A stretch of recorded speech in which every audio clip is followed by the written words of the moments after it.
রাসূল সাল্লাল্লাহু আলাইহি ওয়াসাল্লাম তার উম্মতদেরকে লক্ষ্য করে বলেছেন, আমি আশা করি তোমরাই হবে জান্নাতের অর্ধেক জনসংখ্যা। জান্নাতের রয়েছে ৮টি দরজা।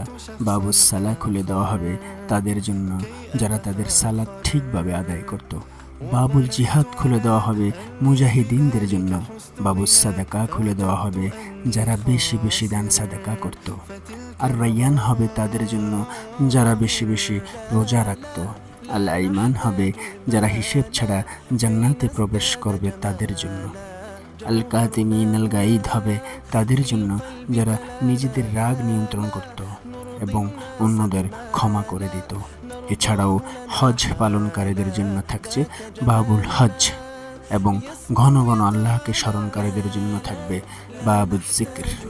কারো কারো জন্য জান্নাতের একটি দরজা খুলে দেওয়া হবে, কারো কারো জন্য একাধিক দরজা খোলা থাকবে, কারো কারো জন্য জান্নাতের সব কয়টি দরজাই খোলা থাকবে। আল্লাহ যেন আমাদের জন্য জান্নাতের সব কয়টি দরজাই উন্মুক্ত করে দেন।